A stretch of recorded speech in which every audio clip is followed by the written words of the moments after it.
My name is Vilma McGinnis, and I am a resident of Miami-Dade County. If the end of my pregnancy would have gone as the rest of it, I would not be here today. I would not know anything about disabilities. I would not be here advocating for people with disabilities. And I would not be here asking for your help to educate our medical community. In May 2019, 3 days before Mother's Day, I was told that I was a mother of a disabled child. I was told that my 33-day-old son, Bradley, had brain damage. Shortly thereafter, I had a social worker assist me in filling out his Social Security application for disability status. 61 million Americans have disabilities in the US. 3.5 million are Floridians. My child has epilepsy, which has resulted in multiple fire rescue calls and hospital rides. He has also cerebral palsy, which for him results in limited mobility, visual impairment, and developmental delays.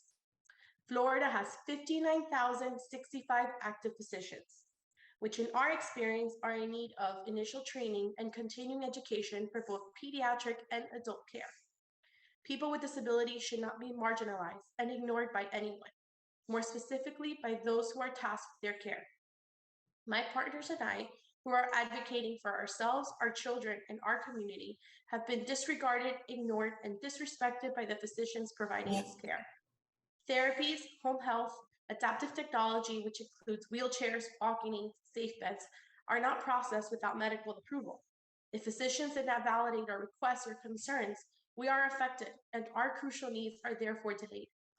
These actions have led to life-altering outcomes that could have been prevented if the physician had additional training when dealing with caregivers and patients with disabilities. Therefore, we are here to ask for a mandate requiring that medical professionals in the state of Florida receive training in categories related to disabilities. Medical students would take one college course with a curriculum dedicated to learning about types of disabilities, and established medical professionals will be required to take a 16-hour continuing education course broken down into 4 categories: rare disease, physical disabilities, autism spectrum disorder, and other developmental disabilities. To present further information, I turn to my policy partner, Damien.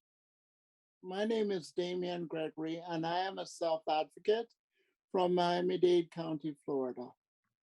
As my colleague Wilma said, approximately 20% of the population has a disability, whether it's visible, like mine. Both my twin brother Darren and I were diagnosed with cerebral palsy at about a year old, and both use power wheelchairs today, or invisible, like many of my friends with autism and other disabilities that you can't readily see. This means 1 in 5 patients seen by doctors have some form of a disability. Despite that reality, it is still often the case that it is difficult for doctors and those in the medical field to see beyond primary diagnosis, to see people with disabilities as people, with regular health needs as everybody else.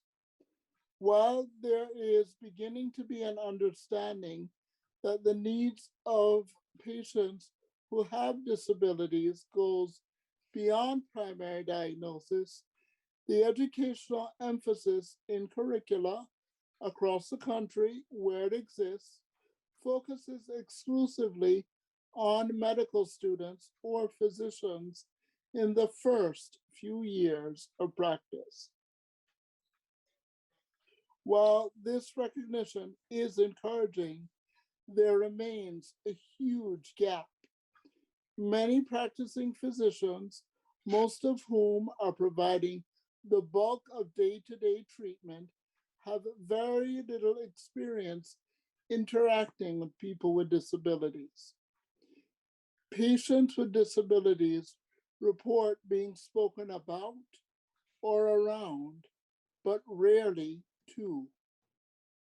This places a burden on patients, their parents, or other loved ones to guide these experts as they attempt to care for and treat those with disabilities.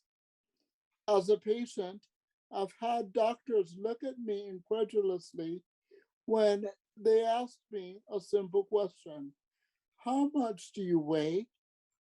My response is often, I don't know. Do you have a scale where I can get weighed? This has led to many a doctor sending an assistant to investigate, more often than not unsuccessfully, to find an accessible scale. An accessible scale might not seem like it is important to good health. It is, especially since many medications are prescribed based on a person's weight, and health outcomes are based on simple things like weight. Not realizing the importance of an accessible scale seems like a small inconvenience. It is an example of the type of awareness and sensitivity that we hope will result from the implementation of an across the board medical continuing education curriculum for medical professionals and students. The goal? Helping those who care for and treat disabled patients to include them in their own care to the greatest degree possible and ultimately improve health outcomes for people with disabilities. My policy partner, Sarah, is going to share her and her son Joey's story and how their journey could have been made much easier if Joey's medical team knew more about his disability. Sarah? My name is Sarah Hastings. I'm a mother of a medically complex child in Duval County. Joey is my 5-year-old son who is both developmentally and intellectually disabled. He has a ultra-rare genetic disorder called Costello syndrome. There are only approximately 600 people in the world that have ever been diagnosed. Among many other diagnoses, Joey also has autism. Before Joey was born, we had no idea that he would be significantly disabled. We were thrusted into this world at birth. It took 10 months to get a diagnosis because he was so rare and doctors just didn't know about his disease.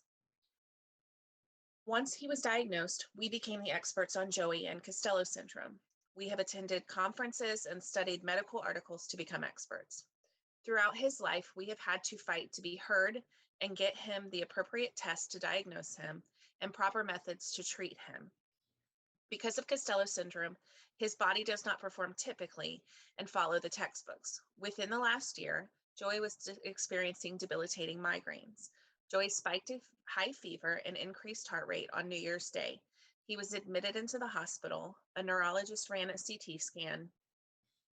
They told us he was making up the pain because he has autism.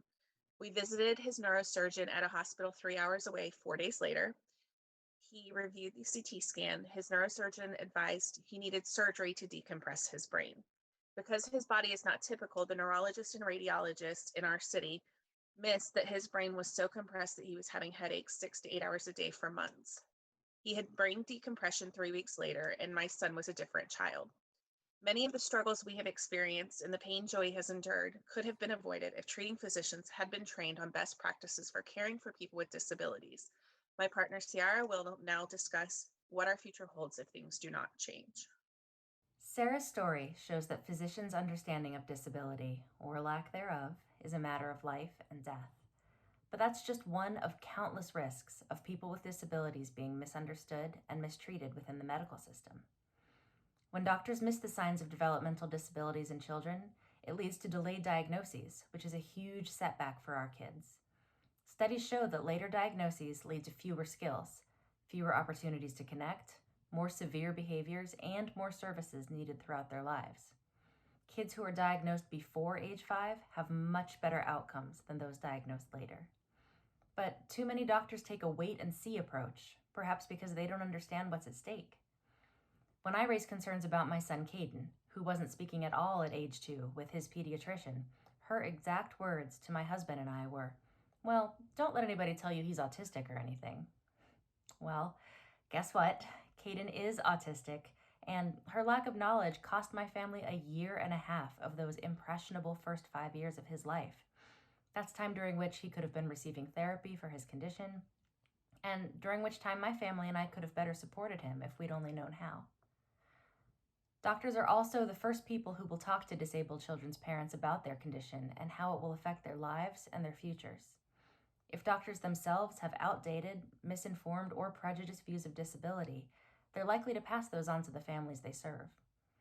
Parents with low expectations are unlikely to provide the best opportunities for their kids to grow, learn, become independent, or successful.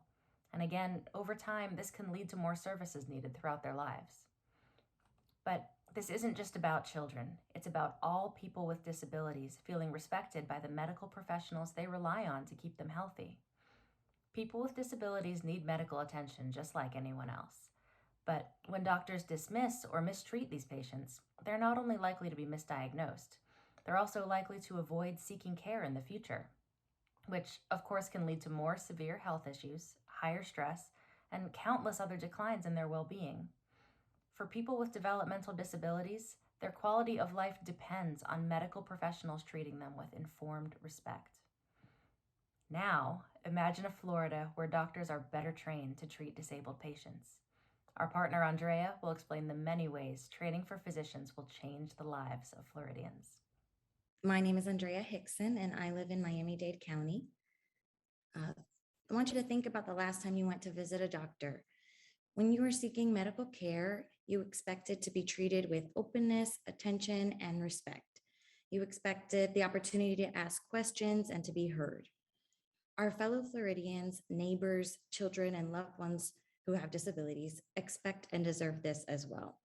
Through our stories today, we've shared how that is not always the case, and we've asked you to imagine a Florida where it is, because we know that it can be. We also know our physicians don't want to give worse care to anyone, but sometimes when someone is met with a person that is different from them or the typical patient they may encounter, there can be a level of discomfort, which simply comes from the lack of understanding. So we wanted to highlight something that the medical school at the University of Michigan has recently implemented. They've added a session on caring for individuals with disabilities into their curriculum that is mandatory for all of their medical students to take. If you've ever had a medical appointment at a teaching hospital, you know that the medical student or resident or intern is typically asked to provide a summary of the patient at the onset of the examination. I have not been asked to do this before, but I have been asked to present in front of others like today. So I can imagine that at first it can feel daunting. The more I've researched and practiced, the more prepared and comfortable I have felt. And so at the heart of the lecture session is the opportunity for these medical students to gain more exposure on the topic of disabilities and therefore greater comfort. Medical students are already being taught a framework that they can use when they approach a patient in a clinical setting. Supplementing that with additional education focused on caring for patients with disabilities can help remind students of how to rely on that framework and bring them back to the basics of patient first, which they can apply in all scenarios, even when they may be less familiar with the conditions a patient is living with. What is so encouraging about the training that the University of Michigan has implemented is that the retrospective question in the post survey showed that 79% of the students perceived themselves as more comfortable approaching a patient with a disability after the session versus only 14% before the session. So you can see providing opportunities for education is a significant way we can increase the comfort level for our physicians, which will lift the level of care for all of the individuals that they treat. Our children will get the services that they need sooner, and as a result, they'll lead more independent, productive lives. Parents like me will be better educated about their kids' condition and prepared to support all the possibilities for their future. Fewer patients will let a lingering illness or injury fester until it's an emergency, easing the burden on our state's healthcare system in the process. In short, by enacting these training requirements for medical students and doctors, our state will be a leader in caring for people with disabilities and their families throughout their lives. We are asking for your support to make this training a requirement beginning in medical school while providing continuing education opportunities as well. It is an important step in preparing medical professionals to meet the needs of our diverse community. From all of us and our families, thank you so much for your time. Please let us know if you have any questions.